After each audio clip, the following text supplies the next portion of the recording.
Aloha and welcome to Mai's Table, where you find God and gourmet. I'm Miley Andrus-Price, and today I just wanted to walk you through my process of thinking of what to make for dinner.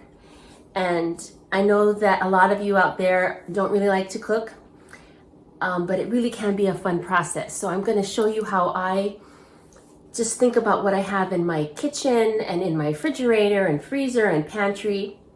So I was thinking, I have these little mochi balls. It's little sticky rice, dried sticky rice basically, that you need to cook. So this is called mochi. And I wanted to do something with that. And then I also remembered I have, this is called seasoned bean curd. And in Japanese it's called ajitsuke inariage. Let's just call it ajitsuke inari. And this is what it looks like. So don't be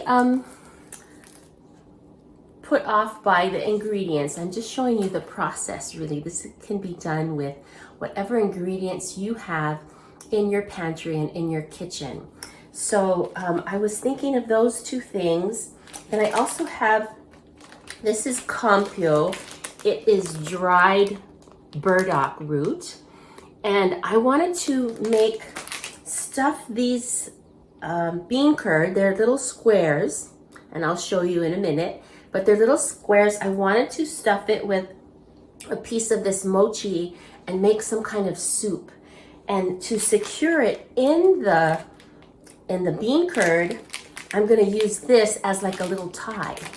And then I was thinking, well, what else can I put in there that would be good? And of course I have some chicken.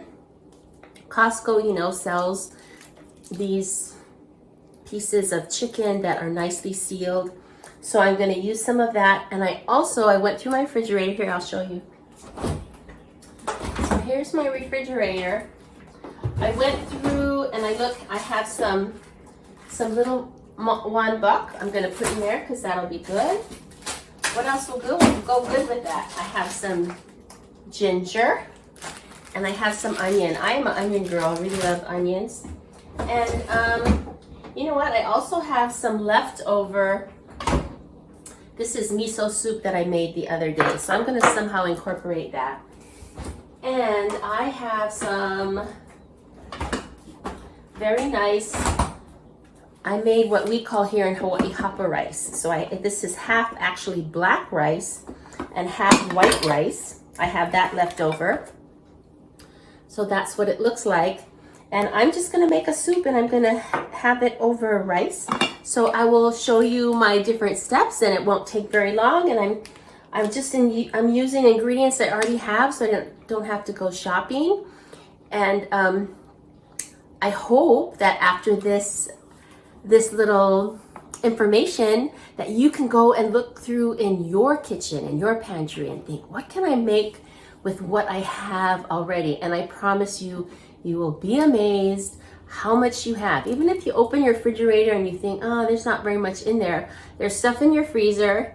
There's stuff in your pantry, right? So if you want, please feel free to write me and tell me the ingredients that you have in your kitchen and in your pantry and your freezer. And I'll send you what my ideas are for those ingredients. Okay, so the next shot, you're gonna see a nice little process of making the soup, and then you'll see the end product. So I'm just going to cut up some ginger. This is about, just go by your thumb. I usually measure things by my thumb. So this is a good, I'd say 1.5, 2 inches of ginger. And I'm just going to cut it in slices. And then I'm going to remember how many slices I have in there so I can take it out. I'm famous for not always remembering to do that. So there's 5 slices. I'm going to put that in, and then I'm going to put my chicken in. But I also wanted to show you, this is probably about maybe 3 pieces of chicken in here. And I like to use chicken with the bone and skin because it adds more flavor. And this is, I don't know if you can see that, but I always write the date of when I buy things and I put it in the freezer so that I know that I'm using it up in a timely manner. So that might be something that you want to think about doing as well. It helps keep you rotating your stock. As I'm cooking, I'm thinking, well, what else do I have that would go well in this soup?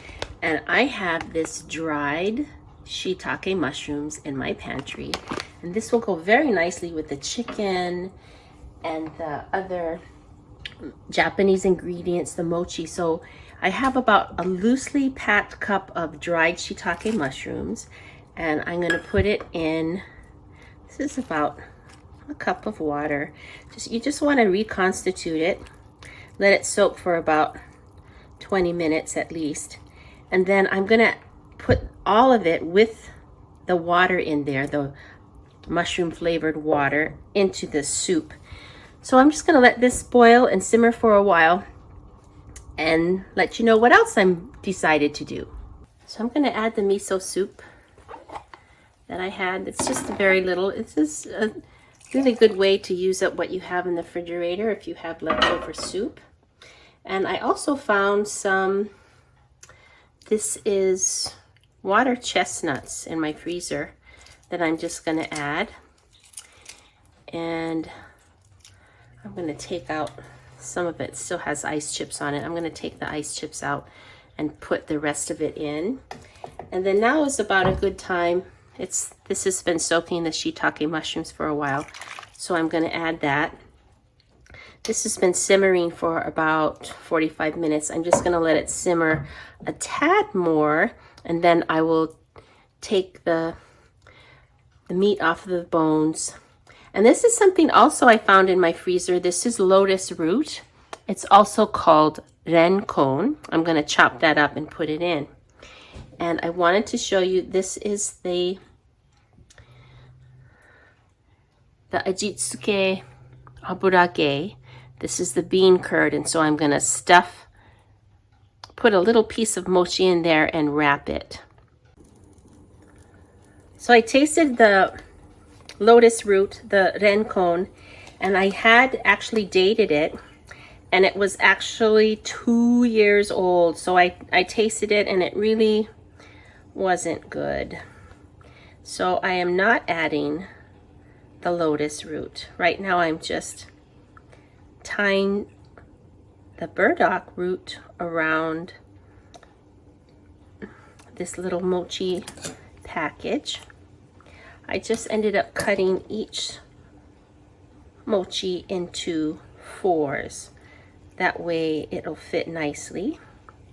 And this is really fun because it's going to take on the flavor of the soup, and it's going to be chewy.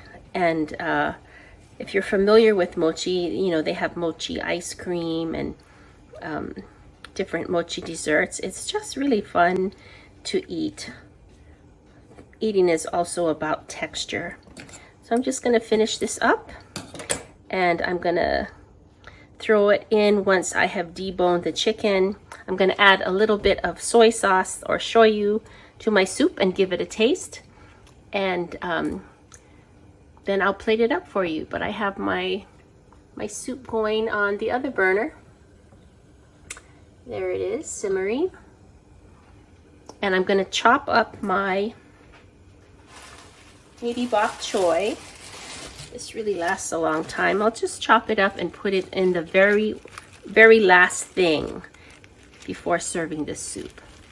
So I know you must be thinking that, hey, I don't have all this Oriental food in my pantry or in my freezer. So you can do this with whatever you have in your refrigerator. Like, I also have tortillas and hamburger and onions, and I have green chilies in my refrigerator. So I could throw something together really simply, just adding some nice red chili pepper, garlic, and a little bit of oregano and salt, and you can make your own little enchilada. So I encourage you to go through your refrigerator and see what's in there, and let me know what you do.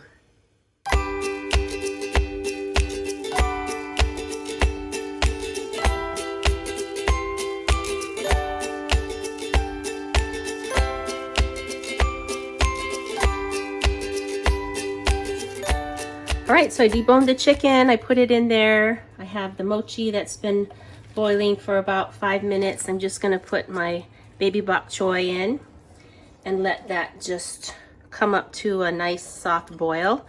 And I just want it to soften a little bit. I don't want to boil the crap out of it. I used 1 bunch of bok choy. I cut off the very bottom, the hard part. And so I'm going to plate this up in and show you.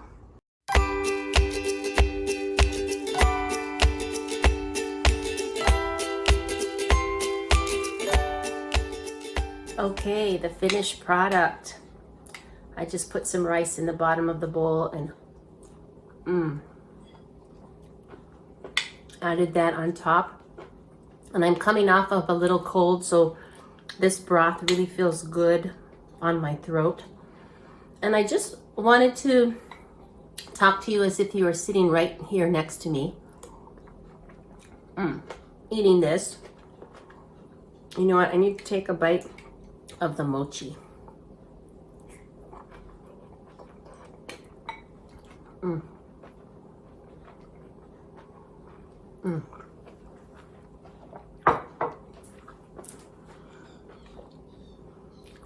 Oh, that is so good.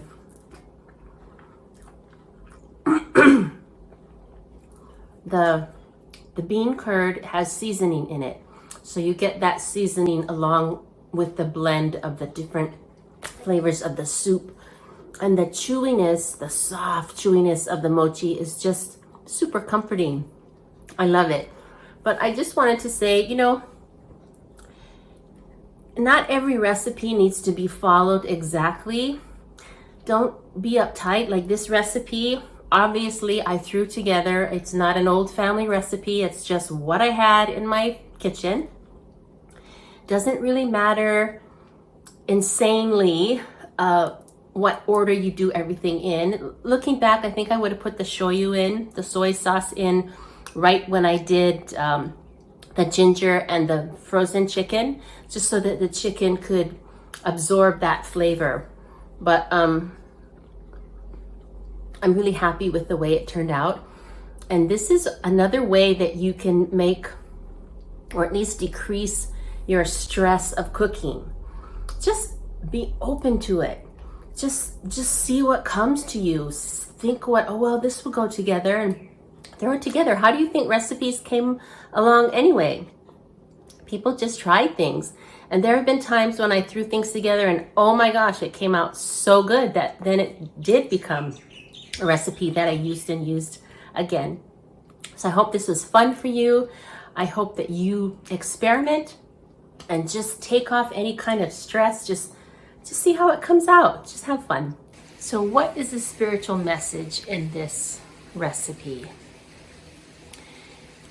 It's to get out of your comfort zone, because we don't usually grow when we're in our comfort zone. You have to get out of your comfort zone to make you strive, to make you try new things. And so this cooking without a recipe, just opening up your refrigerator and looking to see what's in there and then throwing things together, that really is, for maybe some of you, outside of your comfort zone.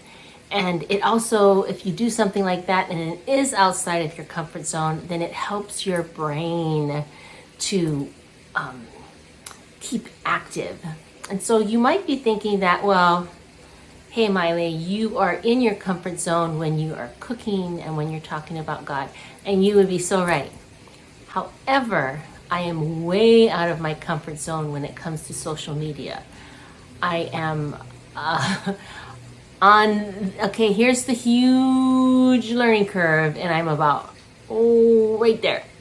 So as far as getting my content out to you and uploading it and editing, thank God my sister is helping with editing, but there's all kinds of things yet for me to learn on how to take good pictures of food and, you know, lighting and all that stuff. So I am out of my comfort zone, and boy, am I learning a lot. And it's awesome. I'm excited about it, and I hope that you're excited about it too, whether you're out of your comfort zone, just flying, cooking by the seat of your pants, seeing what's in your pantry, or whether it's something else. So please acknowledge yourself. If you are working on something that makes you super uncomfortable, then congratulations. That's awesome because you're growing and you're learning. Okay, till next time, take care now. Aloha.